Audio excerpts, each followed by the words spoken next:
যে আগে যখন মানে এই খবরটা দেয়া হলো যে বঙ্গবন্ধু সহ ৪ নেতার এবং ৪০০ জনের মুক্তিযোদ্ধার স্বীকৃতি বাতিল হয়ে যাচ্ছে, তখন গণমাধ্যমগুলো সূত্র হিসেবে বলল মন্ত্রণালয়ের সূত্র এরকম বলল, সূত্র তো আর সব প্রকাশ করা হয় না, এভাবে বলা হলো।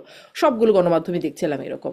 তারপরে এখন এসে যখন বলা হচ্ছে এগুলো ফেক নিউজ, এগুলো গণমাধ্যমের, এগুলো মানে গণমাধ্যম কেন এটা করছে, তো গণমাধ্যম তার দায়টা এড়াবে কি করে? গণমাধ্যম মানে এখন গণমাধ্যমের কি করণীয়? একটা দায় তো পড়ছে গণমাধ্যমের, ফেক নিউজের দায়।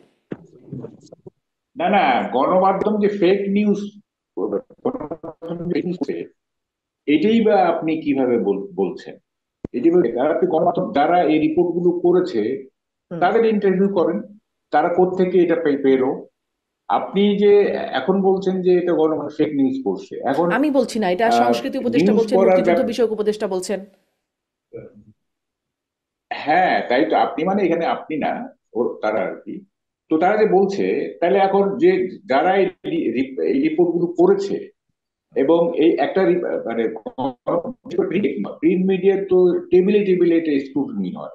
প্রথমে রিপোর্টার রিপোর্ট করে, তারপরে এটা নিউজ এডিটরের কাছে যায়, নিউজ এডিটর এটা ওকে করলে তারপরে এটা আবার এডিটরের কাছে, এডিটর মানে সেন্সিটিভ নিউজ যেগুলো আর কি, হুম। পরে এগুলো এডিটর ফাইনালি ওকে করে। হ্যাঁ, তাহলে আস্ক দেন, তাদেরকে জিজ্ঞেস করেন যে এটা এটা কিভাবে তারা পাইলো। তাদেরকে জিজ্ঞেস করলেই তো এটা এটা বোঝা যাবে, তাই না? তখন যদি গণমাধ্যম ঠিকই এটা ফেক, মানে এটা এটা কি বলে, ক্রিয়েটিভ জার্নালিজম।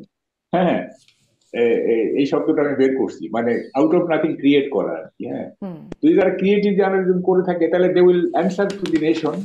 তারা এই রেসপন্সিবিলিটি নিতে হবে। আর যদি দেখাতে পারে যে আমরা এই সূত্র থেকে এটা পাইছি, হ্যাঁ, তাইলে তো প্রতিরক্ষা মন্ত্রণালয় বলেন বা তথ্য মন্ত্রণালয় বলেন, তারা